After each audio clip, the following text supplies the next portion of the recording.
ఏం తమిళ్లో హుషారుగా ఉన్నారా? ఏమమ్మా ఆడబిడ్డలు మీరు హుషారుగా ఉన్నారా లేదా? తమ్ముళ్లకు దీటుగా మీరు కూడా హుషారుగా ఉండాలి. ఈరోజు నేను ప్రజాగణంలో చీరాలకు వచ్చాను. ఈరోజు మిమ్మల్ని అందరినీ చూస్తా ఉంటే నాకు ఏమాత్రం అనుమానం లేదు. బాపట్ల పార్లమెంటు, ఇటు చీరాల అసెంబ్లీ రెండు కూడా బంపర్ మెజారిటీతో మనమే గెలుస్తున్నాం. బాపట్ల పార్లమెంట్ అభ్యర్థి గౌరవనీయులు కృష్ణప్రసాద్ గారు, చీరాల అసెంబ్లీ అభ్యర్థి గౌరవనీయులు కొండయ్య గారు, అద్దంకి తెలుగుదేశం పార్టీ అభ్యర్థి గొట్టిపాటి రవికుమార్ గారు, పర్చూరు తెలుగుదేశం పార్టీ మిత్రపక్షాలు బలపరుస్తున్న అభ్యర్థి ఏలూరి సాంబశివరావు గారు, వేమూరు తెలుగుదేశం పార్టీ అభ్యర్థి మిత్రపక్షాలు బలపరుస్తున్న అభ్యర్థి ఆనందబాబు గారు, సంతనదులపాడు మిత్రపక్షాల అభ్యర్థి విజయ్ కుమార్ గారు, రేపల్లె తెలుగుదేశం పార్టీ అభ్యర్థి అనగాని సత్యప్రసాద్ గారు, బాపట్ల తెలుగుదేశం పార్టీ మిత్రపక్షాల అభ్యర్థి నరేంద్ర వర్మ గారు, అదే మరిగా బీజేపీ జిల్లా పార్టీ అధ్యక్షులు గౌరవనీయులు లక్ష్మీనారాయణ గారు, జన సైనికుల అధ్యక్షుడు జనసేన పార్టీ అధ్యక్షుడు శివన్నారాయణ గారు, అదే మరి తెలుగుదేశం పార్టీ అధ్యక్షుడు రాజశేఖర్ గారు, అందరూ కూడా జట్టు కుదిరింది. గెలుపు మనది, అవునా కాదా తమ్ముళ్ళు ఆడబిడ్డలు అడుగుతున్నా. ఈరోజు నేను మిమ్మల్ని అందరినీ మే 1వ తారీఖు అంటే మే డే, ఈ మే డే సందర్భంగా ఇక్కడ చూస్తే ఒక పక్క తెలుగుదేశం పార్టీ కుటుంబ సభ్యులు, ఇంకో పక్క జన సైనికులు, ఇంకో పక్క బీజేపీ నాయకులు కార్యకర్తలు, ఏటి చూసినా మిమ్మల్ని చూస్తా ఉంటే శ్రామికులంతా గుర్తొస్తున్నారు. 10 రోజులు కష్టపడి అఖండ మెజారిటీతో గెలిపించండి. ఆ తర్వాత ఈ రాష్ట్ర భవిష్యత్తుని మార్చే బాధ్యత మేము తీసుకుంటామని మీ అందరికీ హామీ ఇస్తున్నా. చీరాల అంటే ఒక చరిత్ర కలిగిన ప్రాంతం ఇది, అవునా కాదా తమ్ముళ్ళు మిమ్మల్ని అడుగుతున్నా. బ్రిటిష్ పీరియడ్లో 1919లో అంటే 100 సంవత్సరాల కంటే ముందు ఈ చీరాల్లో ఒక ఉద్యమం జరిగింది. చీరాల పేరాల ఉద్యమం మనం పుస్తకాల్లో చదువుకున్నాం. ఆ రోజు బ్రిటిష్ వాళ్ళు ఈ చీరాల పేరాల కలిపి ఒక మున్సిపాలిటీ చేసి పన్నులు బాదుడు చేశారు. ఇప్పుడు సైకో మారిగా అప్పుడు కూడా వాళ్ళు పన్నులు వేశారు. దానిపైన బ్రిటిష్ ప్రభుత్వం పైన వ్యతిరేకంగా దుగ్గిరాల గోపాలకృష్ణ నేతృత్వంలో పోరాటం చేశారు. ఊరే వదిలిపెట్టి వెళ్ళిపోయారు. ఈ పన్నులు మేము కట్టలేము, ఈ ఊరు వదిలేస్తామని ఊరు వదిలిపెట్టి రామ్నగర్ అని ఇంకొక ఊరే నిర్మాణం చేసుకుని నిరసన తెలియజేశారు. తమ్ముళ్ళు అది చరిత్ర, అవునా కాదా? ఎవరికైనా తెలిసిన వాళ్ళు ఉంటే ఇప్పుడు చెప్పాలి.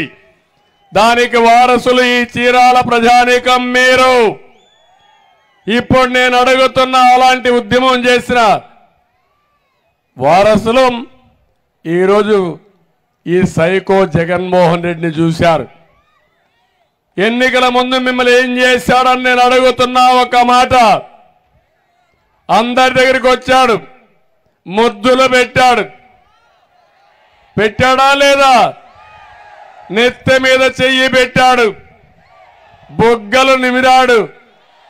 ఆ తర్వాత వస్తానే గుద్దుడే గుద్దుడు పిడిగుద్దులు. అవునా కాదా తమ్ముళ్ళు? ఏమమ్మా ఆడపిల్లలు మీరు చెప్పండి. ఎవరికైనా ఇక్కడుండే వాళ్ళకి 5 ఏళ్ల పాలనలో మీకేమైనా లాభం వచ్చిందా, నష్టం వచ్చిందా అని అడుగుతున్నా. ఓవరాల్ గా ఏమమ్మా లాభం వచ్చిందా అని మిమ్మల్ని అడుగుతున్నా. అన్ని ధరలు పెరిగాయా లేదా? ఏం తమ్ముళ్ళు మీకేమైనా ఉద్యోగాలు వచ్చాయని అడుగుతున్నా. ఒకటి కాదు, ఒక్కొక్కసారి ఆలోచిస్తే బాధ, ఓసారి ఆలోచిస్తే కడుపు మండిపోతుంది. నాకోసరం కాదు, ఈ ప్రజలు పడిన కష్టాలు చూస్తే, ఇబ్బందులు చూస్తే ఎంత బాధ అంటే అంత బాధ అని చెప్పి కూడా నేను మీకు తెలియజేస్తున్నా. అందులో ఒకసారి చూసినప్పుడు 5 ఏళ్లు నేను కరెంటు ఛార్జీలు పెంచానా తమ్ముళ్ళు అని మిమ్మల్ని అడుగుతున్నా. పెంచామమ్మా మీరు చెప్పండి. ఇప్పుడు ఎన్నిసార్లు పెంచారు కరెంటు ఛార్జీలు? 9 సార్లు పెంచారా లేదా? ఒకప్పుడు 200 రూపాయలు కరెంటు, ఇప్పుడు ఎంత తమ్ముళ్ళు బిల్లు? 1000 రూపాయలు. అవునా కాదా? 1000 రూపాయలంటే చేతుల పైకి చూపేని మీ నిరసన తెలియజేయండి. 5 ఏళ్లలో 200 రూపాయలు కరెంటు, 1000 రూపాయలు చేసిన సైకో ఎవరు? ఇలాంటి పరిపాలన మనకు కావాలన్నా అని అడుగుతున్నా మిమ్మల్ని. బ్రిటిష్ వాళ్ళు మించిపోయాడా లేదా అని మిమ్మల్ని అడుగుతున్నా. ఇంకొక పక్క పెట్రోల్ డీజిల్ దేశంలోని ఎక్కడా లేని ధరలు రాష్ట్రంలో విపరీతంగా పెంచేశాడు. దీనివల్ల నిత్యావసర వస్తువుల ధరలు పెరిగిపోయినాయి. ఏమమ్మా అన్ని ధరలు పెరిగాయా లేదా? ఏ విధంగా మగవాళ్ళకు వంట చేసి భోజనం పెడుతున్నారో నాకైతే అర్థం కావడం లేదు. చాలా బాధేస్తుంది. బియ్యం పెరిగింది, పప్పులు పెరిగాయి. మా ఆడబిడ్డ పెరిగిందా చెల్లమ్మ చెప్పు నువ్వే. అన్ని వంట నూనె పెరిగింది, చక్కెర చేదైపోయింది. అన్ని ఇబ్బందులే ఇబ్బందులు. ఇవన్నీ ఒక ఎత్తు అయితే మా మగవాళ్ళు కొంతమంది మందు బాబులు కూడా ఉన్నారు. జగన్మోహన్ రెడ్డి ఒక వ్యాపారి, ఒక దళారి, ప్రజలు ఎట్లా పట్టుకొట్టాలో తెలిసిన వ్యక్తి. మీ బలహీనతని సొమ్ము చేసుకున్న దళారి ఈ జగన్మోహన్ రెడ్డి సైకో అని చెప్పి నేను మీకు తెలియజేస్తున్నా. ఎంత తెలివంటే 60 రూపాయలు అమ్మే చీప్ లిక్కర్ అవునా కాదా అని అడుగుతున్నా. ఈరోజు ఎంత తమ్ముళ్ళు 60 రూపాయలు అమ్మే చీప్ లిక్కర్ క్వార్టర్ బాటిల్ ఎంత? ఇప్పుడు 200 రూపాయలు. అవునా కాదా? తోపుడు బండ్లో ఆన్లైన్ పేమెంట్స్ ఉంటాయి. అవునా కాదా? మద్యం షాప్లో ఉన్నాయా? మాకు తెలీదు, మా మందు బాబులు ఉంటారు, మీరే చెప్పండి. మద్యం షాప్లో ఉందా అని అడుగుతున్నా. ఏంటి రహస్యం అంటే మ్యానుఫ్యాక్చరింగ్ అయింది, హోల్సేల్ డిస్ట్రిబ్యూషన్ అయింది, రీటైల్ అంది. కడాన బ్రాండీ షాప్ లో పనిచేసే వ్యక్తులు ఆయన మనుషులే. వసూలు చేసిన డబ్బులు, ఈ పేదవాళ్ళ డబ్బులు ఎక్కడికి పోతాయంటే తాడేపల్లి కొంపకు పోతాయి. పాపిష్టి డబ్బులు, పేదవాడి రక్తం తాగడం. సరే డబ్బులు తింటే తిన్నావు, కనీసం మద్యమైనా సరే మంచి మద్యం ఇచ్చాడంటే నాసి రకం మద్యం. ఏం తమ్ముళ్ళు ఇక్కడుండే బ్రాండ్లు దేశంలో ఎక్కడైనా ఉన్నాయా అని మిమ్మల్ని అడుగుతున్నా. దాని పేరే జే బ్రాండ్, జగ్గుబాయ్ బ్రాండ్. అంటే అడిగేవాళ్ళు లేకపోతే అడిగితే దాడులు చేయించనే ధైర్యం వచ్చి ఒక సైకో ఇష్టానుసారంగా జే బ్రాండ్లు పెట్టి రాష్ట్రాన్ని అతలాకుతలం చేశాడు. 30,000 మంది మా ఆడబిడ్డల తాళిబొట్టు తెంపేసిన దుర్మార్గుడు ఈ సైకో అని చెప్పి నేను మీకు తెలియజేస్తున్నా. అదే నా బాధ, ఆవేదన. ఇదే కాదు, ఏం తమ్ముళ్ళు ఎక్కడైనా ఇసుక దొరుకుతా ఉందా అని అడుగుతున్నా మిమ్మల్ని. ఒక ఇసుక ఫ్రీ, అవునా కదా? ఉచిత ఇసుక. ఆ రోజు ట్రాక్టర్ 1000 రూపాయలు పెట్టుకుంటే మీ ఇంటికి వచ్చేది లోడింగు, అన్లోడింగు, ట్రాన్స్పోర్ట్ అంతా కలిసి. ఈరోజు ఒక ట్రాక్టర్ ఇసుక ఎంత అని మిమ్మల్ని అడుగుతున్నా. 5,000 రూపాయలు, అవునా కాదా? ఎక్కడికి పోతున్నా నాకైతే అర్థం కావడం లేదు.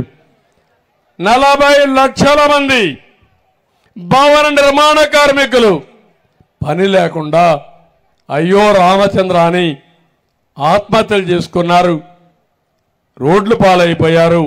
కానీ ఇతనికి మాత్రం ఏమాత్రం కూడా లెక్కలేనితనం వచ్చేసింది. ఎందుకంటే ఆయన ఒకటే ఆలోచించాడు, ఏ పని చెయ్యలేడు కాబట్టి బెదిరించి భయభ్రాంతులు చేసి మనలందరినీ, ఈ రాజ్యాన్ని ఒక నియంతమారిగా పరిపాలించాలనుకున్నాడు. ఇతను ఒక అహంకారి. అహంకారికి తోడు ఇతను ఒక సైకో నేచర్. ఈ రెండుకు తోడు విధ్వంసమే ఈయన అలవాటు. మీరు ఒకసారి ఆలోచించిన గతాన్ని. ఏ ముఖ్యమంత్రి అయినా మంచి పని చేసి మంచి సాంప్రదాయంతో పరిపాలన ప్రారంభిస్తారు. ఈయన రావడమే కలెక్టర్స్ కాన్ఫరెన్స్ పెట్టి నేను కట్టానని ప్రజావేదికని కూల్చేసి పాలన ప్రారంభించాడంటే ఇతను ఒక మనిషి అని మీరు ఒక్కసారి ఆలోచించుకోవాలి. నేర ప్రవృత్తి, నేరాలు ఘోరాలు చేయడం, పోలీస్ వ్యవస్థను ఉపయోగించుకొని ఎక్కడికక్కడ అణిచివేయాలని ఆలోచన తప్ప ఈ రాష్ట్రంలో శాంతి భద్రతలు పరిరక్షించాలి, ప్రజాస్వామ్యంగా ముందుకు పోవాలని ఎక్కడా లేదు. దీనికి తోడు దోపిడీ, మామూలు దోపిడీ కాదు, బందీపోట్లకు మించిపోయిన దోపిడీ, అవునా కాదా అని నేను అడుగుతున్నా మిమ్మల్ని. ఇసుక mafia, mining mafia, sand liquor mafia, land mafia, ఎక్కడ చూసినా మాఫియాల రాజ్యం, ఎక్కడ చూసినా ప్రైవేట్ ఆర్మీ, ఇంకొక పక్క పోలీసులు వత్తాసు. ఈ రెండు కలిపి రాష్ట్రాన్ని నాశనం చేసేశారు. అందుకే నా ఆవేదన ఒకటే అడుగుతున్నా మిమ్మల్ని అందరినీ. నిన్నటి వరకు సెటిల్మెంట్ జరిగాయి, మామూలు సెటిల్మెంట్లు కాదు. మీరు అనుకుంటారు నన్నేం చేస్తారని. ఈ చీరాలలో ఏ విధంగా అయితే రౌడీ జరుగుతుందో ఇదే విధంగా రాష్ట్రం అంతా చేయడానికి ప్రారంభించారు ఈ దుర్మార్గులు. అందుకే మీకు హామీ ఇస్తున్నా, ఈ దుర్మార్గుల్ని తుదముట్టించి మళ్ళా ప్రజాస్వామ్యాన్ని నిర్మాణం చేసే బాధ్యత మా కూటమిదని చెప్పి మీ అందరికీ హామీ ఇస్తున్నా. అందుకే ఈరోజు మీరు చూస్తే, మొన్న మీరు చూశారు, ఒక్క విషయం మీరు గుర్తుపెట్టుకోండి, పరిపాలన తెలిసిన వాడు ఒక పద్ధతి ప్రకారం చేసి సంక్షేమం ఇస్తూ అభివృద్ధి చేసి అదే మన నిరంతరం ఈ కార్యక్రమాలు కొనసాగించే విధంగా చేయాల్సిన బాధ్యత ఉంటుంది. కానీ ఈ ముఖ్యమంత్రి పరిపాలన చేతగాని దద్దమ్మ. మామూలుగా డ్రైవర్కి డ్రైవింగే తెలియకపోతే మీరు తెలియకుండా అతని డ్రైవర్గా నియమించుకుంటే అతను రివర్స్ గేర్లో పోవడం మొదలు పెడితే మీ జీవితాలు ఏమవుతాయో అదే మీరు ఆలోచించుకోవాలి. అదే జరిగింది మన రాష్ట్రంలో. ఈరోజు రాష్ట్రంలో ఏ వ్యవస్థ అయినా పనిచేస్తుందా తమ్ముళ్ళు అని అడుగుతున్నా. వ్యవసాయ శాఖ పనిచేస్తుందా అని అడుగుతున్నా మిమ్మల్ని. విద్యాశాఖ పనిచేస్తా ఉందని అడుగుతున్నా. ఈరోజు స్కూల్స్కి రంగులు కొడితే పిల్లలకు చదువు వస్తుందా? ఈయన చేసిన పని స్కూలుకు రంగులు కొట్టుకున్నాడు, పిల్లలకు చదువు వస్తుందని మాట్లాడుతున్నాడు. ఒక టీచర్ నియమించాడా అని మిమ్మల్ని అడుగుతున్నా. ఒక టీచర్ లేడు. టీచర్ని బ్రాందీ షాపుల దగ్గర కాపలా పెట్టాడు. ఏమనాలి? ఇన్ని విద్య విలువ తెలియని వ్యక్తి, చదువుకోని వ్యక్తి, విధ్వంసకారుడు, అహంకారి, ఒక గురువును కూడా అవమానించే పరిస్థితికి వచ్చాడు. అందుకే ఈరోజు ఒకటే గుర్తుపెట్టుకోండి, నిన్న ఎన్నికల మేనిఫెస్టో ఇచ్చాడు. అర్థమైపోయింది అతనికి. అప్పులు తెచ్చాడు 13 లక్షల కోట్లు. అప్పిచ్చేవాడు లేడు. ఆదాయం తగ్గిపోయింది. జీతాలు ఇవ్వలేని పరిస్థితి. ఆరోగ్యశ్రీకి డబ్బులు లేని పరిస్థితి. ఎవరు కూడా గుర్తుపెట్టుకోవాల్సింది, సంపద సృష్టిస్తే, ఆదాయం పెరిగితే ఆ ఆదాయాన్ని సంక్షేమ కార్యక్రమాలకు ఖర్చు పెట్టే అవకాశం ఉంటుంది. అసలు సంపాదన లేదు. మీ ఇంటి పైన ట్యాంకులో నీళ్లు లేకపోతే కిందన ట్యాప్లో నీళ్లు వస్తాయా తమ్ముళ్ళు అని మిమ్మల్ని అడుగుతున్నా. మీ చెరువులో నీళ్లు లేకపోతే కాలంలో నీళ్లు వస్తాయని మిమ్మల్ని అడుగుతున్నా. నేను ఆ రోజు అభివృద్ధి చేస్తే ఆ అభివృద్ధిలో వచ్చిన ఆదాయం చేసే వెసులుబాటున్న అప్పుకి మొత్తం అప్పులు తెచ్చాడు. తెచ్చి దోచింది దొరికింది దోచేశాడు. అన్నీ అయిపోయినాయి.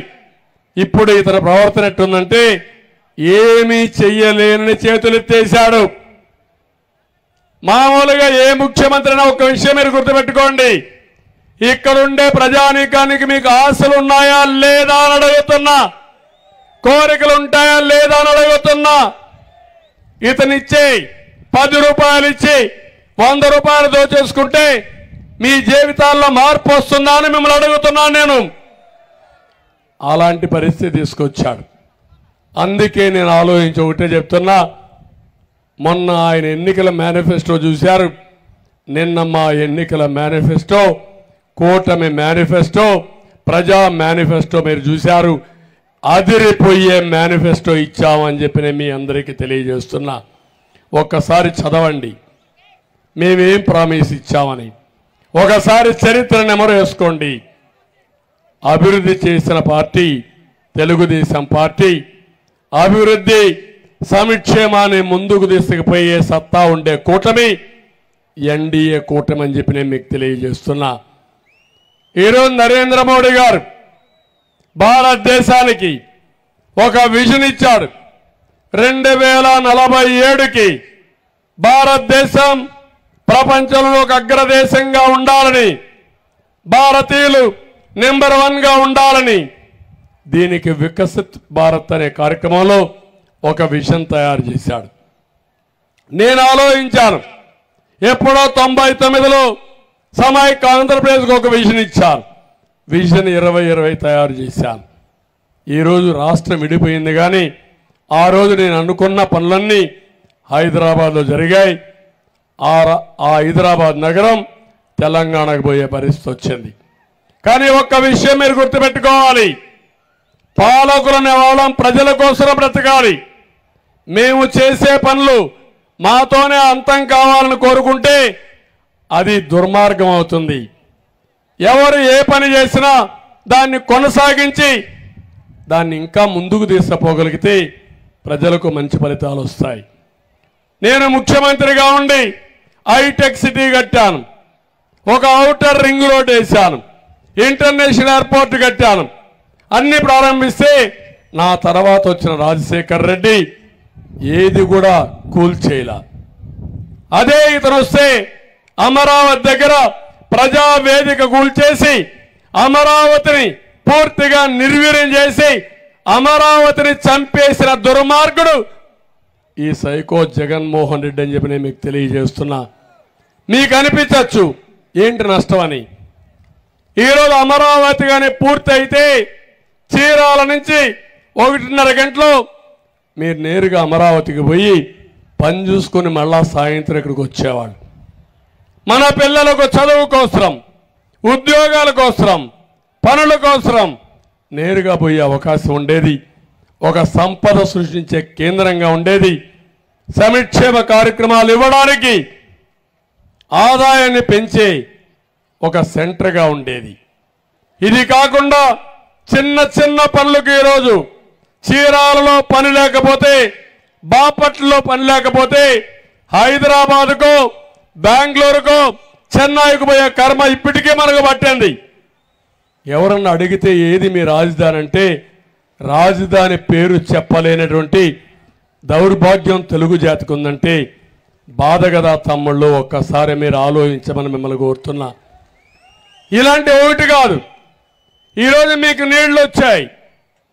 నేను ఆ రోజు కృష్ణా డెల్టాలో నీళ్లు రాకపోతే పోలవరం లేట్ అవుతుందని ఆ రోజు పట్టిసీమ ప్రాజెక్టు పూర్తి చేసి ఆ నీళ్లు కృష్ణా డెల్టాకి ఇచ్చి మీ పంటలు 1 నెల కంటే ముందే ఖరీఫ్ వేసుకునే విధంగా తయారు చేసిన పార్టీ తెలుగుదేశం పార్టీ అని చెప్పి నేను మీకు తెలియజేస్తున్నా.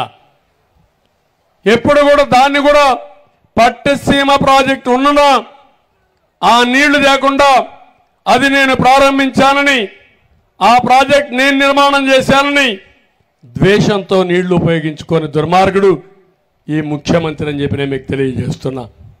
ఇప్పుడు ఆయన పనులు చేశాడు, కొన్ని చెడ్డ పనులు ఉన్నాయి, అవి సరిచేస్తాం.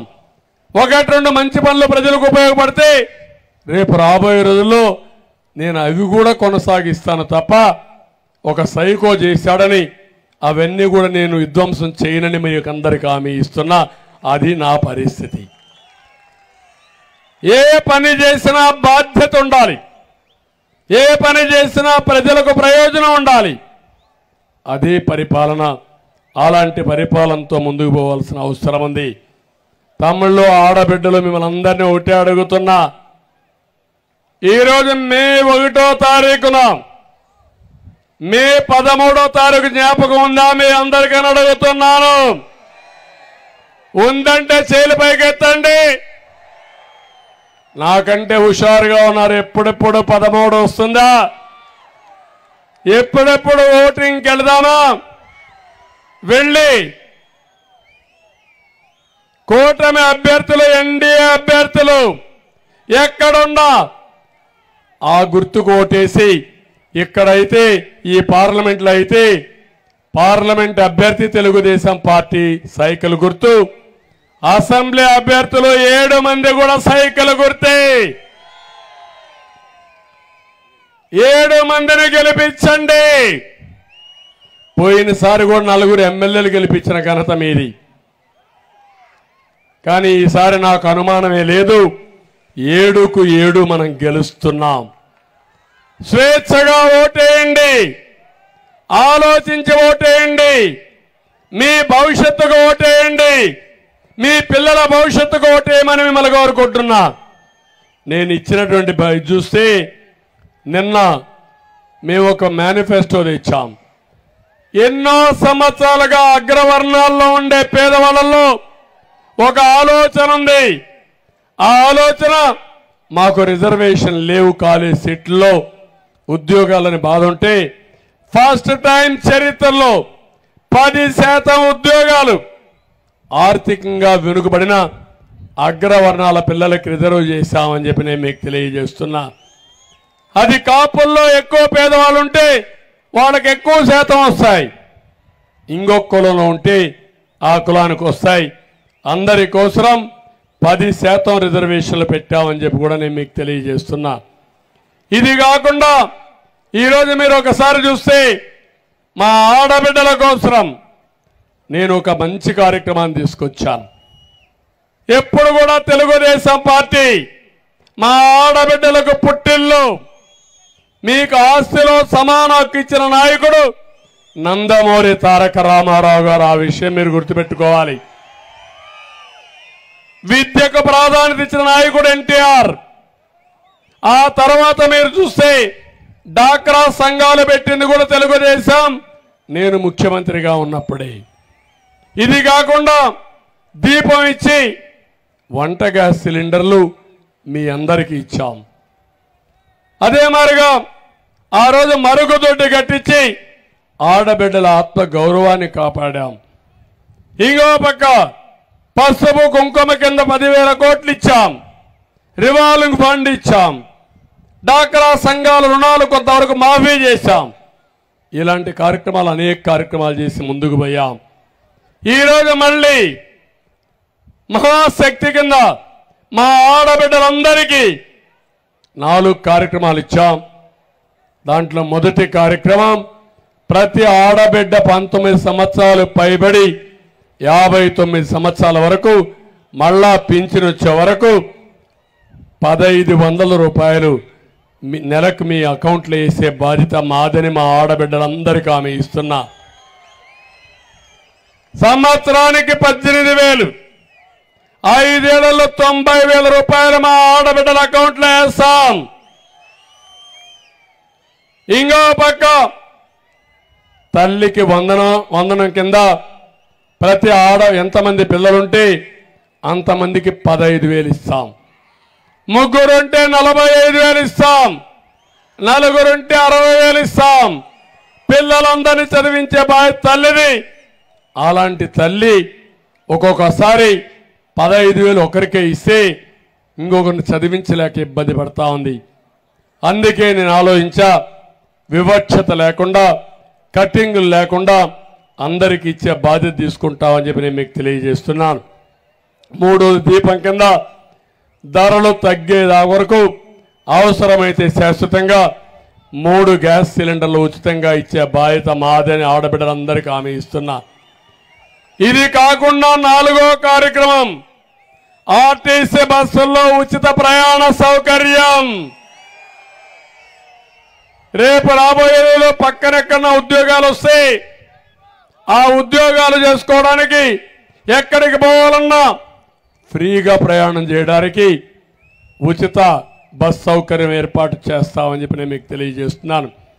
ఇదే కాకుండా ఈరోజు రాష్ట్రంలో హామీ ఇస్తున్నా, డాక్రా సంఘాలకి 10 లక్షల వరకు వడ్డీ లేని రుణాలు ఇచ్చే బాధ్యత మాది.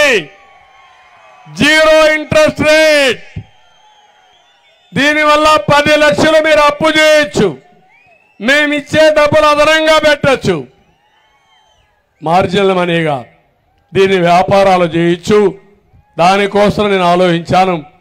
చేపను ప్రతిరోజు ఇవ్వడం కాదు, చేపను పట్టుకునే విధానం నేర్పించి మా ఆడబిడ్డలకి ఆర్థికంగా పైకొచ్చే విధంగా చేసే బాధ్యత మాదని మీ అందరికీ హామీ ఇస్తున్నా.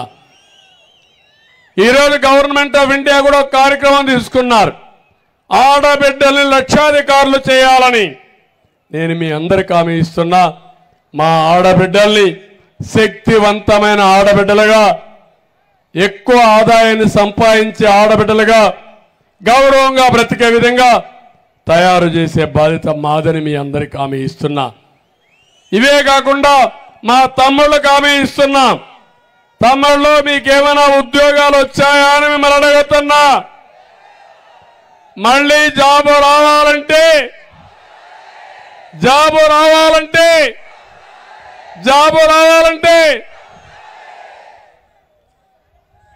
మేము రావాలంటే మీరేం చేయాలి? వేస్తారా అని అడుగుతున్నా. ఎండలు ఎక్కువ ఇంట్లో పడుకుంటారా అని అడుగుతున్నా.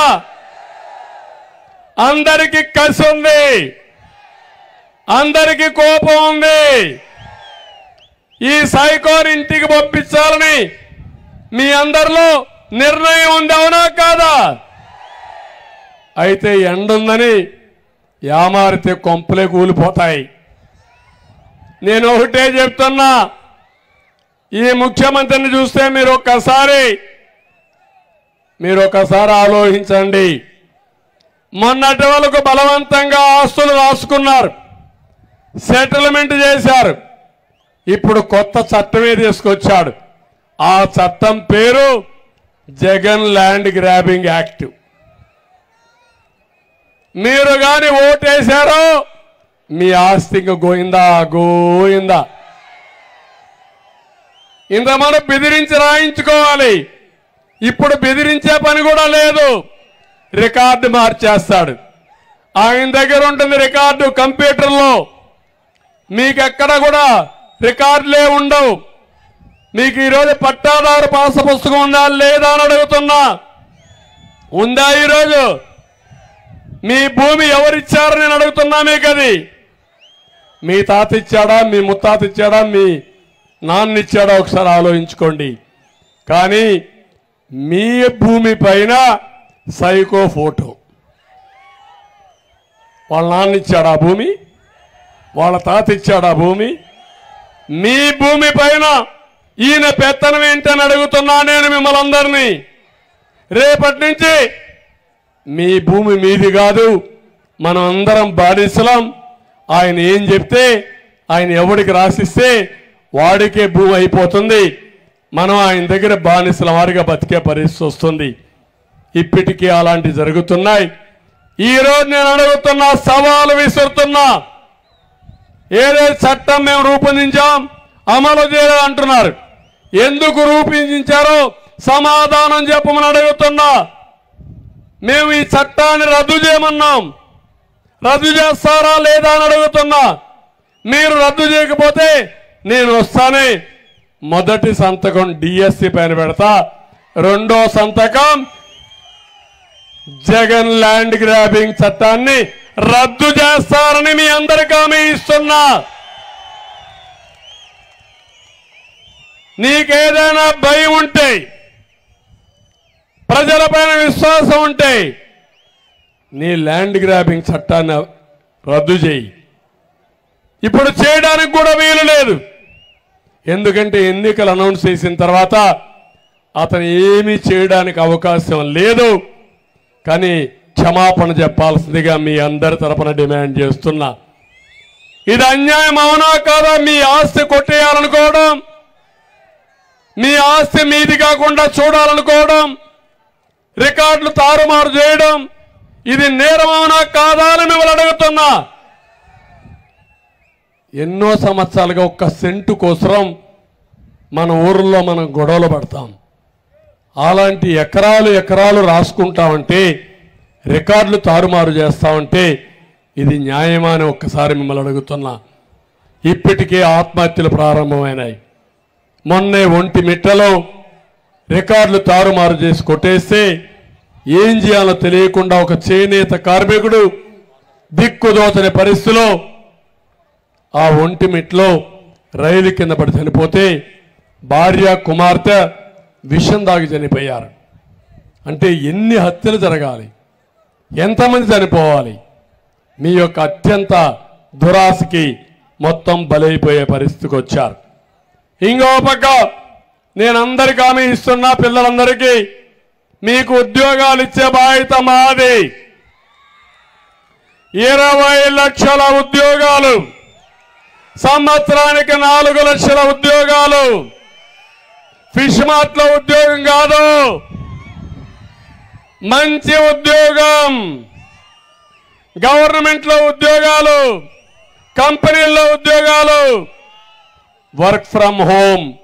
మీ ఇంటి దగ్గర కూర్చొని అమెరికాలో బెస్ట్ కంపెనీ మీరు పనిచేసే విధానానికి శ్రీకారం చుడతామని మీ అందరికీ హామీ ఇస్తున్నా. అందుకే మొట్టమొదటిసారిగా నేను స్కిల్ సెన్సస్ తీసుకొస్తున్నాను. అంటే ప్రపంచంలో ఎలాంటి అవకాశాలు రాబోతున్నాయి, దానికి మీ దగ్గర ఎలాంటి స్కిల్ ఉంది, నైపుణ్యం ఉంది, ఏమి నేర్చుకోవాలని దానిపైన పెట్టి దానికి తగిన విధంగా స్కిల్ డెవలప్మెంట్ సెంటర్లో పెట్టి మీకు నేర్పించి ఉద్యోగాలు ఇప్పించే బాధ్యత మాదని మీ అందరికీ హామీ ఇస్తున్నా. ఇప్పుడు చీరాల ఉంది, చీరాల్లోనే ఒక ఐటీ టవర్ కడతాం. ఇంటి దగ్గర పనిచేయండి. తర్వాత వర్క్ స్టేషన్స్ అక్కడ పెడితే బోరు కొట్టినప్పుడు ట్రైనింగ్ అవసరమైనప్పుడు వచ్చి ఇక్కడ పని చేసుకోండి. ఎలాంటి హైబ్రిడ్ మోడల్ పెడతామని చెప్పి నేను మీకు తెలియజేస్తున్నా. చిన్న మధ్య తరహా పరిశ్రమలకి 10 లక్షల వరకు సబ్సిడీలు ఇస్తాం. సామాజిక పింఛన్లన్నీ పెంచుతాం. ఏదైతే ఈరోజు ఇక్కడ ఉన్నారు బీసీలు ఉన్నారు, బీసీలకు ఒక డిక్లరేషన్ తీసుకొచ్చాను. వాళ్ళకి 50 సంవత్సరాలకి పింఛన్ ఇచ్చే బాధ్యత మాదని మీ అందరికీ హామీ ఇస్తున్నా. పింఛన్ పెట్టింది తెలుగుదేశం పార్టీ, పెంచింది తెలుగుదేశం పార్టీ. 200 2000 చేశాం. ఈరోజు హామీ ఇస్తున్నా 4000 పెన్షన్ మీ అందరికి ఇచ్చే బాధ్యత మాదని మీ అందరికీ హామీ ఇస్తున్నా. పెంచిన పింఛను కూడా ఏప్రిల్ నుంచి ఇస్తాం. అంటే మామూలుగా అతను చెప్పింది 250 పెంచుతాను, 2028కి 250 పెంచుతాను, 229 ఇంకొక 250 పెంచుతాను అనే పరిస్థితికి వచ్చాడు. నేను అది చెప్పలేదు. నేను చెప్పింది ఏప్రిల్ నుంచే పెంచుతాం. ఏప్రిల్, మే, జూన్లో మీరు పింఛన్ తీసుకొని మిగిలింది జూలైలో 4000, 3000, 7000 ఇస్తామని మీ అందరికీ హామీ ఇస్తున్నా. దివ్యాంగులకు 6000 ఇస్తాం. పూర్తిగా కాళ్ళు లేకుండా చేతులు లేకుండా ఉండేవాళ్ళు ఉన్నారు, నడవలేని వాళ్ళు ఉన్నారు. వాళ్ళకు నెలకు 15,000 రూపాయలు ఇచ్చే బాధ్యత మాదని మీ అందరికీ హామీ ఇస్తున్నా. వీళ్ళే కాదు, కొంతమంది కిడ్నీ, తలసిమియా ఇలాంటి వ్యాధులతో బాధపడుతున్నారు. వారికి కూడా 10,000 ఇస్తామని చెప్పి నేను మీకు తెలియజేస్తున్నా. ఇంకో పక్క మళ్ళీ చంద్రన్న బీమా తీసుకొస్తాం. సహజంగా చనిపోతే 5 లక్షలు ఇస్తాం. యాక్సిడెంట్లో చనిపోతే 10 లక్షల రూపాయలు ఇచ్చే బాధ్యత మాదని మీ అందరికీ హామీ ఇస్తున్నా. ఇది కాకుండా ప్రతి ఒక్క కుటుంబానికి మీ ఆరోగ్యాన్ని కాపాడుతాం. ప్రతి ఒక్క కుటుంబానికి సంవత్సరానికి 25 లక్షల రూపాయలు ఆరోగ్య బీమా ఇచ్చి మిమ్మల్ని కాపాడుకునే బాధ్యత మాది. ఆ 25 లక్షలతో మీరు కార్పొరేట్ హాస్పిటల్కి ఎక్కడికి పోవాలన్నా అలాంటి వసతి ఏర్పాటు చేసే బాధ్యత మేము తీసుకుంటామని చెప్పి నేను మీకు తెలియజేస్తున్నాను. డిజిటల్ హెల్త్ కార్డ్స్ ఇస్తాం. మండల కేంద్రంలో జనరిక్ మెడిసిన్ షాపులు పెడతాం. బీపీ, షుగర్ ఉంటే ఉచితంగా మందులు సరఫరా చేస్తామని మీ అందరికీ హామీ ఇస్తున్నా. ఈరోజు అస్తవ్యస్తమైనటువంటి దీన్ని పూర్తిగా బాగు చేసే బాధ్యత మాది. ఇక్కడ బీసీలు ఉన్నారు. తెలుగుదేశం పార్టీకి వెన్నెముక, కంచు కోట. ఈ చీరాలంటే మొత్తం బీసీలే. అలాంటి బీసీలు ఎప్పుడో తెలుగుదేశం పార్టీకి కాపు కాశారు, అవునా కాదా అని అడుగుతున్నా. అందుకే మీ రుణం తీర్చుకునే సమయం వచ్చింది. బీసీ డిక్లరేషన్ తీసుకొచ్చాం. జై హో బీసీ పెట్టాం. ఈరోజు నేను హామీ ఇస్తున్నా, 1,50,000 కోట్ల రూపాయలు బడ్జెట్ పెడతాం. సంవత్సరానికి 30,000 కోట్లు పెడతాం. 50 సంవత్సరాలకి పింఛన్ ఇస్తాం. 5,000 కోట్ల రూపాయల ఆదరణ కింద మీకు ఆధునిక పనిముట్లు ఇస్తాం. 10,000 కోట్లు పెట్టి ఉపాధి కల్పించే బాధ్యత మాదని మీ అందరికీ హామీ ఇస్తున్నా. ఇక్కడ చేనేత కార్మికులు ఉన్నారు. పవర్ లూములుంటే 500 యూనిట్లు ఉచితంగా కరెంటు ఇస్తాం. ఇంకొక పక్క హ్యాండ్లూమ్ ఉంటే 200 ఇస్తాం. ప్రతి చేనేత కుటుంబానికి 24,000 రూపాయల ఆర్థిక సహాయం చేస్తాం. మీరు జీఎస్టీ కట్టాల్సిన పని లేదు.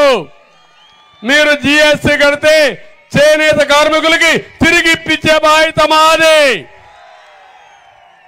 ఇంకో పక్క స్వర్ణకారుల కోసం ఒక సెపరేట్ కార్పొరేషన్ పెడతాం. ఇక్కడ మత్స్యకారులు ఉన్నారు. వాళ్ళకు సంవత్సరానికి ఎప్పుడైతే వేటకు పోని సమయంలో 20,000 రూపాయల ఆర్థిక సహాయం చేస్తాం. 217 జీవో పూర్తిగా రద్దు చేస్తాం. నాయి బ్రాహ్మణులు ఎక్కడన్నా దేవాలయాల్లో పనిచేస్తే 25,000 గౌరవ వేతనం ఇస్తాం. 200 యూనిట్లు కరెంటు ఉచితంగా ఇప్పిస్తాం. ఇంకో పక్క అన్ని వర్గాల్ని యాదవులకు కూడా న్యాయం చేస్తాం. అనేక కార్యక్రమాలు చేసి ముందుకెళ్తాం. ప్రతి కుటుంబానికి, చేనేత కుటుంబానికి సంవత్సరానికి 24,000 రూపాయలు ఇచ్చే బాధ్యత మాది. ఇవి కాకుండా పాడి రైతులకి ఎక్కడికక్కడ దాణా, మందులు కొనుగోళ్లు, గోకులాలు ఏర్పాటు చేయడం, మేతకు డబ్బులు ఇవ్వడం ఇవన్నీ చేస్తాం. మళ్ళా అన్నా క్యాంటీన్ తీసుకొస్తాం. మద్యాన్ని నియంత్రణ చేస్తాం, ఇంకో పక్క విద్యుత్ ఛార్జీలు కూడా కంట్రోల్ చేస్తాం. గంజాయి డ్రగ్స్ ఒకటే హామీ ఇస్తున్నా, 100 రోజులలో ఉక్కు పాదంతో అణిచివేసే బాధ్యత మాది, ఎక్కడా ఉండదు. అలాంటి వాళ్ళు ఈ రాష్ట్రం వదిలిపెట్టి పారిపోయే పరిస్థితి తీసుకొస్తాం. అక్వా రైతులు కూడా ₹50 కరెంట్ ఇప్పిస్తాం. ఉచిత ఇసుక విధానాన్ని తీసుకొస్తాం. మీ అందరికీ మళ్ళీ దానికంతా కూడా పగడ్బందీగా ఒక సిస్టమ్ తీసుకొచ్చే బాధ్యత మాది. ఇక్కడికి వచ్చినప్పుడు ఒక్కసారి ప్రతి కుటుంబం ఆలోచించండి. నేను ఒక ఆడబిడ్డకు చెప్పాను 4 కార్యక్రమాలు, ఒక యువతకు చెప్పాను ఏమి ఇస్తామని, నిరుద్యోగ భృతి 3000, ఒక రైతు ఆ ఇంట్లో ఉంటే 20,000 రూపాయలు అన్నదాత కింద, ఒక 20,000 తల్లికి వందనంలో 15,000, ఇంకో పక్క వీళ్ళకు 3,000 నెలకు, ఎవరన్నా వృద్ధులుంటే 4,000 నెలకు. ఈ విధంగా మీరు ఆలోచించుకుని మేమిచ్చేది ఏంటి, ఆయన చేసేది ఏంటో చూడండి. నా ఆలోచన ఒకటి, సంపద సృష్టించి ఆదాయాన్ని పెంచిన ఆదాయాన్ని పేదవాళ్ళకు పంచితే సార్థకత ఉంటుంది. ఆ సత్తా ఉండే పార్టీ తెలుగుదేశం పార్టీ, కూటమి అని చెప్పి నేను మీకు తెలియజేస్తున్నా. అందుకే ఆ దిశగా మీరు ఆలోచించండి. అప్పులు చేసి దోపిడీ చేసి బందిపోట్ల కంటే ఘోరంగా మొత్తం దోచేసుకుంటే వచ్చేది ఏమీ ఉండదని చెప్పి నేను మీకు తెలియజేస్తున్నా. ఇక్కడ ఒక విషయం గుర్తుపెట్టుకోండి, ఈ నియోజకవర్గంలో 2019లో తెలుగుదేశం పార్టీ పైన అభిమానంతో ఏకపక్షంగా మీరందరూ ఓట్లేసి గెలిపించారు, అవునా కాదా? ఎక్కడున్నాడా పెద్ద మనిషి? ఇప్పుడు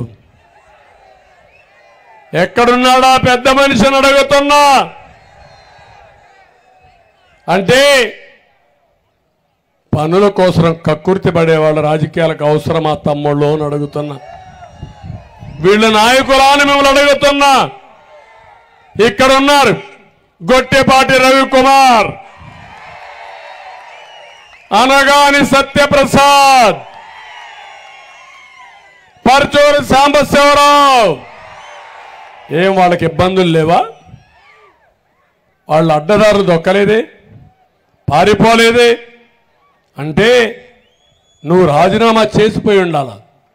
కానీ ఇక్కడ గెలిచి అడ్డదారులు దొక్కి మళ్ళా కథలు మాట్లాడుతూ మళ్ళా తెలుగుదేశానికి వచ్చేస్తాం కాబట్టి ఓటేసేమని మోసం చేసే వ్యక్తులకి గుణపాఠం చెప్పమని మిమ్మల్ని అందరినీ కోరుతున్నా. సిద్ధమా తమ్ముళ్ళని మిమ్మల్ని అడుగుతున్నాను.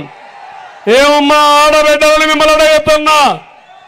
అయారాం గయారాములు మాకు అవసరం లేదు. నిఖర్చుగా ఉండే బంగారు లాంటి వ్యక్తులు నా దగ్గర ఉన్నారు. నష్టాన్ని కష్టాన్ని అనుభవించారు. వాళ్ళతోనే ముందుకు పోతాం తప్ప ఇలాంటి వాళ్ళని ఎట్టి పరిస్థితుల దగ్గర కూడా చేర్చమని మరొక్కసారి మీ అందరికీ తెలియజేస్తున్నా. ఇంకొక ఆయన ఉన్నాడు, నేను ఎమ్మెల్యేగా వచ్చి పార్టీలో చేస్తాను అడుక్కుంటే చేర్చుకుంటే అక్కడి నుంచి అన్ని పనులు చేసుకొని ఎన్నికల ముందు పారిపోయిన వ్యక్తి, అవునా కాదా అని మిమ్మల్ని అడుగుతున్నా. ఇది అవకాశవాద రాజకీయం అవునా కాదా అని మిమ్మల్ని అడుగుతున్నా. ఈడ రౌడీజం చేస్తే భయపెడితే భయభ్రాంతులు చేస్తే వీళ్ళు రాజకీయం చేయొచ్చు అనుకుంటున్నారు. కానీ ఇది జరగదు అని మీరు చెప్పాల్సిన అవసరం ఉంది. ఇక్కడికి వచ్చినప్పుడు చీరాల్లో త్రాగునీటి సమస్య ఉంది. మీకు ఒకటే హామీ ఇస్తున్నా, ప్రతి గ్రామానికి ప్రతి టౌన్లో త్రాగునీటి సమస్య పరిష్కారం చేస్తాం. కొళ్ళాయి ద్వారా వాటర్ స్కీములు పెట్టి ప్రొటెక్టెడ్ వాటర్ స్కీమ్ ద్వారా నీళ్లు ఇచ్చే బాధ్యత మాదని మీ అందరికీ హామీ ఇస్తున్నా. ఇక్కడికి వచ్చినప్పుడు కుందేరు అభివృద్ధి కొరకు ఆ డ్రైన్ అంతా కూడా పూడిపోయింది. డ్రైన్ రిపేర్ చేయలేడు, పంట కాలువలు రిపేర్ చేయలేడు, 3 రాజధానులు కడతాడంట. అలాంటి దుర్మార్గుడు చెప్పే మాటలు ఏమాత్రం కూడా నమ్మడానికి వీల్లేదు. ఈ కుందేరుని అభివృద్ధి చేస్తాం. తోటవారిపాలెం ఎత్తిపోతల పథకానికి కృష్ణా నీరు తీసుకొస్తాం, 4000 ఎకరాలు అదనపు ఆయకట్టిస్తాం, వైకుంఠపురం రైల్వే బ్రిడ్జితో పాటు పేరాల జయంతిపేట రైల్వే గేటు వద్ద ఓవర్ బ్రిడ్జ్ కూడా నిర్మాణం చేస్తామని చెప్పి నేను మీకు తెలియజేస్తున్నా. వ్యాపార వర్గాలను అన్ని విధాలు ఆదుకుంటాం. టెక్స్టైల్ పార్క్ ఏర్పాటు చేస్తాం. చీరాల్లో ఇది వస్తుంది, చేస్తాం. చేనేతను ప్రోత్సహిస్తామని మరొకసారి మీ అందరికీ హామీ ఇస్తున్నా. ఈ ప్రాంతాన్ని టూరిజం ప్రాంతంగా అభివృద్ధి చేసి మీ రుణం తీర్చుకుంటానని చెప్పి నేను మీకు తెలియజేస్తూ మళ్ళీ ఒకసారి కోరుతున్నా. ఎందుకంటే మిమ్మల్ని చూస్తే చాలా ప్రశాంతంగా కూర్చున్నారు. సముద్రానికంటే మించినట్టు మీరు కనపడుస్తున్నారు. సముద్రమే పొంగి ఇక్కడికి వచ్చిందా అనే అభిప్రాయం వస్తూ ఉంది. అంత ఉత్సాహం చూపించారు. ఈ ఉత్సాహం ఒకటే కోరుతున్నా, 13వ తారీఖున తిరుగుబాటుగా తయారు కావాలి. వైఎస్ఆర్ కాంగ్రెస్ పార్టీని చిత్తుగా ఓటించి బంగాళాఖాతంలో కలిపేయాలి. మన భవిష్యత్తుని మళ్ళీ ముందుకు తీసుకుపోవడానికి మీ సహకారం అవసరం. అందరూ కలిసి దీనికి ముందుకు రావాల్సి కోరుకుంటూ ఇక్కడ కృష్ణప్రసాద్ని 7 మంది ఎమ్మెల్యేలు గెలిపించాల్సిందిగా, సైకిల్ ఎక్కడ పోయినా సైకిల్ కనపడాలి. అదే సమయంలో సైకిల్ ఎక్కండి, తెలుగుదేశం జెండా కట్టండి, జనసేన జెండా కట్టండి, బీజేపీ జెండా కట్టండి. అదే మాదిరిగా ఇక్కడ సైకిల్ సింబల్ కాబట్టి ఆ సింబల్ని ముందుకు తీసుకుపోయి అఖండ మెజార్టీతో గెలిపించమని కోరుకుంటూ అందరికీ నమస్కారాలు. జై హింద్, జై తెలుగుదేశం, జై జనసేన, జై బీజేపీ. అందరికీ నమస్కారాలు.